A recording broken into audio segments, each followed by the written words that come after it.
Hey everyone, so I made a video recently about being a skeptic and how it can actually be a good thing or a bad thing depending on how you treat your own skepticism and what your aim is.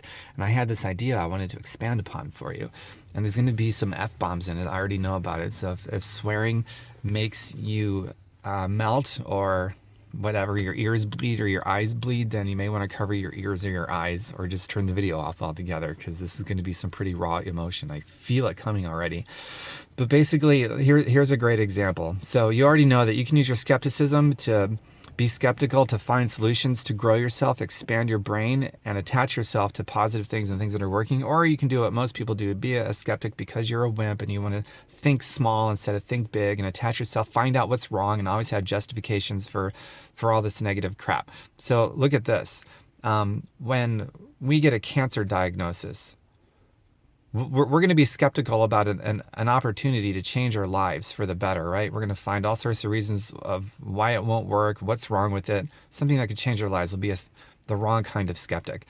And when it comes to, like, we get a cancer diagnosis or any kind of a chronic illness diagnosis from a doctor, almost every single person won't even question the medical treatment that is exactly, let's poison your body that obviously has a severely already compromised immune system, and as a form of a legitimate treatment, we're going to poison your body with chemotherapy, radiation, and who knows what else. How fucking stupid do you have to be, and how programmed do you have to be to just go along with that and not even look for a better way, to consider another option? I mean, how dumb and programmed. How much do you have to give up your free-thinking critical faculties to dumbness over something like that? It makes no sense. We trash things that could save our lives all the time. Got to find out why it won't work, and then we attach ourselves to that. And we get something like a cancer diagnosis. And we think, wow, I'm going to listen to this person who looks really smart because they have on a doctor's coat. But never mind the fact that what they're recommending and what they're telling me actually that I have to do, or they're probably going to like not even see me anymore, is to poison an already poisoned and compromised immune system as a form of treatment. Okay, so we've already established that our culture is very fucking dumb and programmed. And that comes from an ego. It comes from a really unhealthy obsession to protect our self-image from taking a blow. So we think small. That's just the way that we are. So when you're a skeptic, I mean, I'm a skeptic, but I'm always a skeptic with a positive. I didn't used to be this way. I was a skeptic along with the rest of the wimps of the world that are skeptics because they want to think smaller. But now I'm a skeptic because I want to think bigger. And when I started to use my new skepticism to look at medical treatment in general, I discovered much better ways.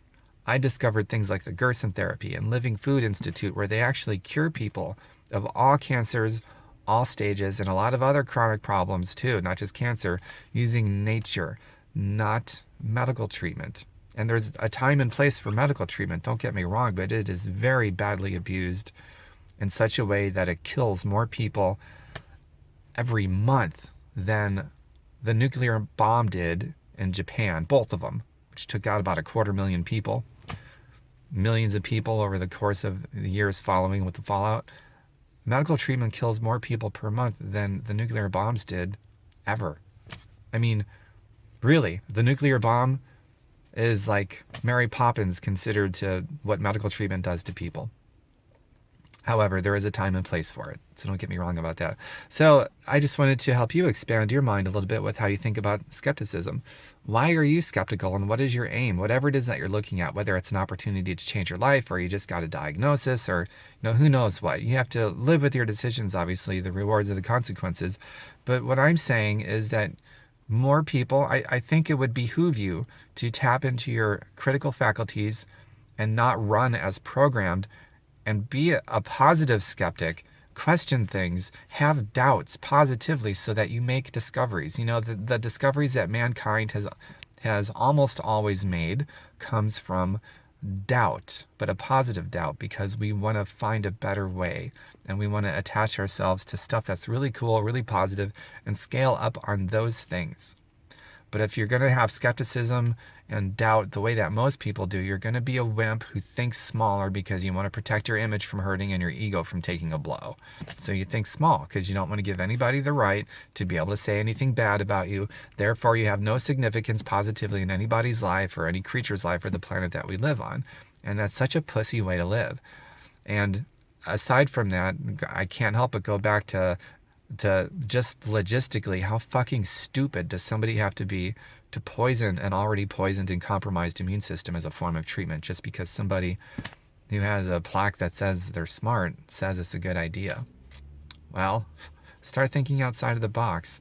Don't act like you're programmed anymore. Act like a free-thinking human being that has critical faculties. Like there's a genius inside of you just waiting to break out. Just tap into that genius.